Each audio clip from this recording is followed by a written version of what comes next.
ओम नमस्ते जी। 56वीं श्रव्य कणिका उत्कृष्ट शंका समाधान। मानव मन को आंदोलित करने वाले लौकिक पारलौकिक प्रश्नों के सटीक उत्तर। समाधान करता है स्वामी विवेकानंद जी परिव्राजक। पुस्तक का संपादन डॉक्टर राधा वल्लभ चौधरी MBBS जबलपुर द्वारा।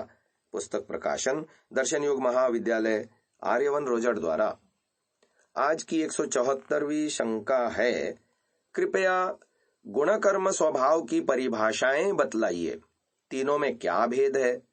ईश्वर के गुण कर्म स्वभाव अलग अलग बताइए, क्योंकि इनके ओवरलैपिंग होने के कारण कंफ्यूजन रहता है। समाधान किया जा रहा है स्वामी जी महाराज द्वारा। सही बात है। देखिए, कर्म तो स्पष्ट है। कर्म कहते हैं क्रिया, एक्शन को। एक मजदूर ने ईंटें उठाकर यहां डाल दी। मिस्त्री ने ईंटों पर ईंट रख के मसाला डालकर दीवार खड़ी कर दी। यह तो कर्म है। यहां स्पष्ट है कि क्रिया हो रही है, उसका नाम कर्म है। अब विचारने के लिए दो बातें बची, गुण और स्वभाव। स्वभाव का अर्थ होता है स्व का भाव, अर्थात किसी द्रव्य के अपने गुण, निज गुण। जैसे अग्नि में गर्मी, यह गर्मी अग्नि का अपना गुण है, इसे स्वभाव कहेंगे। गुण किसी दूसरे द्रव्य से उधार लिया हुआ भी हो सकता है। जैसे यदि पानी को अग्नि के संपर्क में गर्म कर दिया जाए तो गर्म पानी में गर्मी पानी का गुण तो कहलाएगा, परंतु वह उसका स्वभाव नहीं, क्योंकि वह गर्मी पानी ने अग्नि से उधार ले रखी है। इस प्रकार से जो किसी द्रव्य की विशेषता केवल अपनी है, उसे स्वभाव कह देंगे, और जो बाहर से ले रखी है उसको गुण कह देंगे। गुण और स्वभाव में ज्यादा अंतर नहीं है। स्वभाव में भी गुण ही होते हैं। अंतर केवल इतना है कि वह किसी द्रव्य के अपने गुण हैं, पर्सनल प्रॉपर्टी है, उसी को स्वभाव कहते हैं।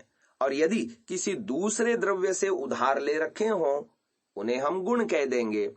गुण कर्म स्वभाव की यह एक मोटी मोटी परिभाषा हो गई। अब ईश्वर की बात करते हैं। क्या ईश्वर कोई गुण दूसरे पदार्थ से भी धारण करता है, यानी उधार लेता है? उत्तर है नहीं लेता। ईश्वर के जितने भी गुण हैं वे सारे उसके अपने हैं। इसलिए ईश्वर के संबंध में गुण और स्वभाव में कोई अंतर नहीं। तो कर्म तो स्पष्ट ही है। ईश्वर सृष्टि बनाता है, न्याय करता है, लोगों को मनुष्य पशु पक्षी आदि बनाता है, ये कर्म हैं। ईश्वर वेद का उपदेश देता है, उपदेश देना भी एक कर्म है। ईश्वर कर्म से अलग नहीं है। तो सार यह हुआ कि ईश्वर के गुण और स्वभाव में अंतर नहीं, परंतु मनुष्यों में गुण और स्वभाव का अंतर दिखता है। जैसे जीवात्मा में इच्छा गुण है। कुछ इच्छाएं ऐसी हैं जो हमारी अपनी हैं, निज हैं, स्वाभाविक इच्छाएं हैं, वह हमारा स्वभाव है। कुछ इच्छाएं ऐसी भी हैं जो किन्हीं कारणों से उत्पन्न हो गईं और वो हट भी जाएंगी। उदाहरण के लिए सुख प्राप्ति की इच्छा है, सुख मिलना चाहिए, यह तो स्वाभाविक है। लेकिन खीर पूरी हलवा लड्डू की इच्छा स्वाभाविक नहीं है। जब तक खीर पूरी हलवा में आपको सुख दिखता है तभी तक वह इच्छा रहेगी, और जब उसमें दुख दिखने लगेगा वह इच्छा समाप्त हो जाएगी। जो नैमित्तिक इच्छाएं हैं उन्हें गुण कहेंगे।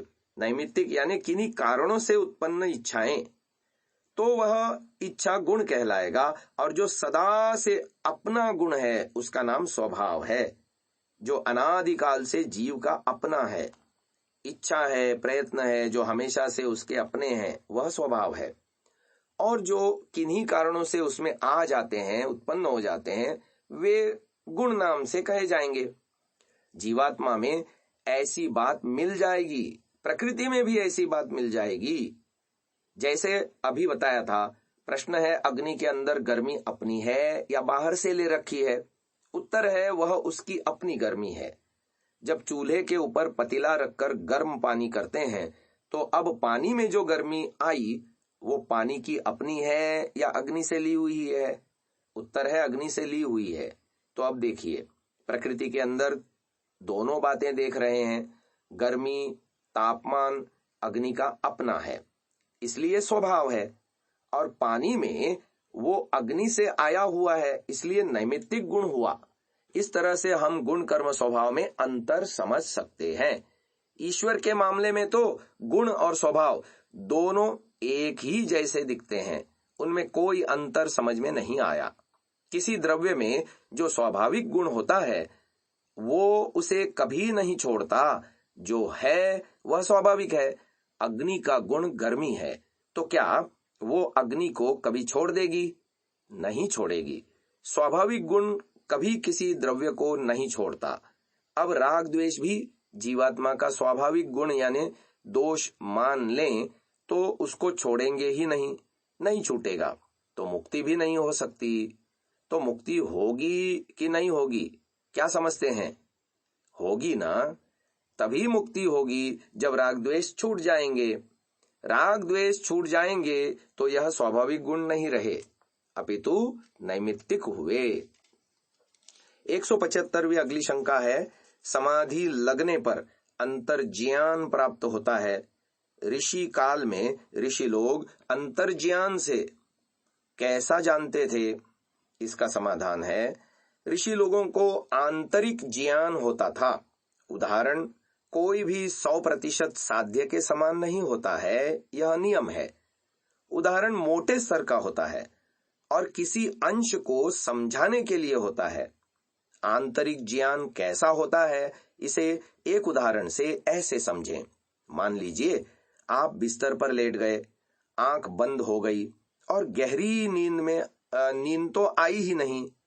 नींद में अब शुरू हो गया स्वप्न। तो जब आप स्वप्न देखते हैं तब आंखें तो बंद रहती हैं, फिर भी आपको अंदर से ज्ञान होता है। स्वप्न में चित्र देखते हैं, एक महल है, उसमें बहुत से नौकर चाकर हैं, बहुत सुंदर सजा हुआ है, बाहर चौकीदार खड़े हैं, अंदर राजा है, वो आराम से राजमहल में बैठा है, सभा लगी हुई है, बहुत सारे लोग उसकी सेवा कर रहे हैं। अब देखिए, स्वप्न में अंदर से ज्ञान हो रहा है या नहीं? जैसे स्वप्न में अंदर से ज्ञान होता है, ऐसे ही ऋषियों को समाधि में अंदर से ज्ञान होता है। समाधि में जो ज्ञान प्राप्त होता है वो ईश्वर की ओर से होता है, और स्वप्न में तो हमारे अपने संस्कार होते हैं जिनको हम स्मृति के रूप में, चित्र के रूप में देखते हैं। इस तरह से ऋषियों को आंतरिक ज्ञान होता है। आगे 176वीं शंका है, ईश्वर निराकार है तो योग द्वारा ईश्वर का किस रूप में साक्षात्कार होता है? समाधान किया गया, ईश्वर निराकार है तो निराकार स्वरूप में ही ईश्वर का साक्षात्कार होगा। अगर लाल टोपी होगी तो किस रंग की दिखेगी? लाल दिखेगी ना। इसी तरह से जो वस्तु जैसी होगी ठीक वैसे वो साक्षात्कार के समय दिखेगी। ईश्वर निराकार है तो निराकार दिखाई देगा, आनंद स्वरूप है तो आनंद स्वरूप दिखाई देगा, अर्थात उसकी वैसी अनुभूति होगी। उसकी आकृति, शेप दिखाई नहीं देगी। ईश्वर की आकृति तो है ही नहीं, बिना आकृति के ही उसकी अनुभूति ही उसका साक्षात्कार है। साक्षात्कार का नियम यह है कि जिस जिस द्रव्य में जो जो गुण होते हैं उन्हीं उन्हीं गुणों के माध्यम से उस द्रव्य का साक्षात्कार होता है। नीला वस्त्र नीले रंग का और पीला पीले रंग का दिखाई देगा, यही उसका साक्षात्कार है। अब प्रारंभिक स्तर पर योगी भी आंख खोलकर ईश्वर साक्षात्कार नहीं कर सकता। पहले योगी को भी आंख बंद करके ही अभ्यास करना होगा, और फिर लंबे समय तक अभ्यास कर करके वह इतना कुशल हो जाता है कि आंख खोल करके भी वह सर्वव्यापक ईश्वर का अनुभव कर सकता है। आंख खुली रहेगी, आंख से उसको बाहर का दृश्य दिखाई नहीं देगा, वो ईश्वर को देखेगा।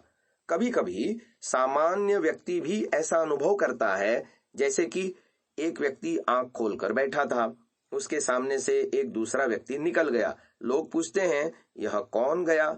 वह बोला, पता नहीं साहब। अरे आप तो आंख खोलकर बैठे थे, आपको पता नहीं चला? उसने कहा, बिल्कुल पता नहीं चला। आंखें भले ही खुली थीं, मैं आंख के साथ नहीं था, मैं कहीं और था। सोच कुछ और रहा था, इसलिए कौन सामने से निकल गया मुझे पता ही नहीं चला। तो ऐसे ही कुशल योगी व्यक्ति आंख भले ही खोलकर रखे, पर वो आंख से नहीं देखता, अर्थात ईश्वर का अनुभव करता है। आज की श्रव्य कणिका को यहीं विराम देते हैं। ओम।